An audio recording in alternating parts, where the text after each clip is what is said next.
अध्यक्ष महोदय, मान्यवर शिक्षक वृंद आणि माझ्या प्रिय मित्र मैत्रिणी, माझे नाव ऋतुल्य दुपारे आहे.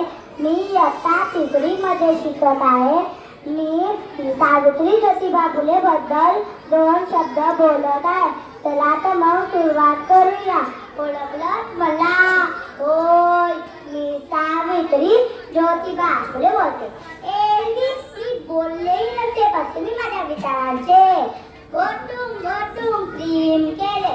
तुम्ही तर चक्क मला देवी बनव बोटमध्ये प्रेम केले.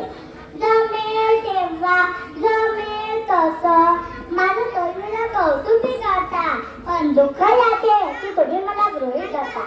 याचा त्रास मी तुमच्या समोर बोलते. होय, मी सावित्री ज्योतिबा फुले बोलते. पुरायचा दांडा गोटाच काय, पुरायचा दांडा गोटाच काय.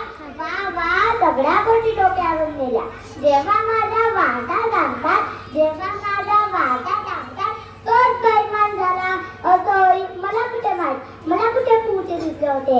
एका वेगळ्या जगासाठी मी शिवाच्या गद्दा बरोबर ते नाही सोचले होते.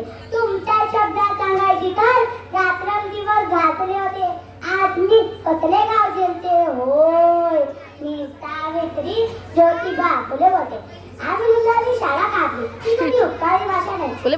बाळाला वेगवेगळे काढता हा बँकाला सगळं कशा नाही. मी विसरून गेले होते, पण तरी ती पचवली आहे. हल्ली माझं तुम्ही आमच्या आत्मसन्मानाला दुर्गतले आहे.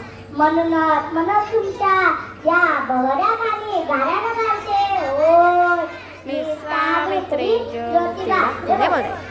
माऊलींनो मायलेची बाळींनो, तुम्ही शिकल्या सवाल श्रीमुखीच्या प्रत्येक कामाला झालं. मला वाटासाठी लागतात आणि गर्भातल्या सावलीला गळा गर्भातच लागतात. म्हणून तुमच्या या संतापामुळे मी निर्भय बोलते. होय, मी सावित्री ज्योतिबा फुले बोलते. आज तुम्हाला काहीच द्यायचं नाही. आज तुम्हाला काहीच सुद्धा द्यायचं नाही. शाळा काढणारे शाळा काढते, तुम्ही काय बघायचं नाही. शाळा काढणारे शाळा काढते, तुम्ही काय बघायचं नाही. तुम्ही फक्त कोरिकामिता होता घाला पाहिजे. एखादा दुसरा यशवंत तुम्ही त्याला हात द्यायला पाहिजे. म्हणूनच तुमच्या या डोळ्यामध्ये मी दणदणी अंतर घालते. होय, मी सावित्री ज्योतिबा फुले बोलते. माझी कळलेली ज्योतिषामुळे चुकत नाही. माझी कळलेली ज्योतिष पुढे झुकत नाही. ती कोणत्याही बाबांकडे आंधळपणा माता टेकत नाही. ती कोणत्याही बाबांकडे आंधळपणा माता टेकत नाही. आमच्याच माती आमच्याच लोकांकडून तुझा बाबा लागला. माझा स्वतःला लागला तर काय जीवा काढावा लागला. आपल्या तोईचं नसलं ते विचार करतो नव्हतं. आपल्या तोईचं नसलं ते आपल्या पोटात गोळायचं. ज्योतिबा शिवाय सावित्री शिवाय ज्योतिबा एक तरी नेता येणार नाही. विचारांची गोटी तुम्हाला लागावी. म्हणूनच देखील मी तुम्हाला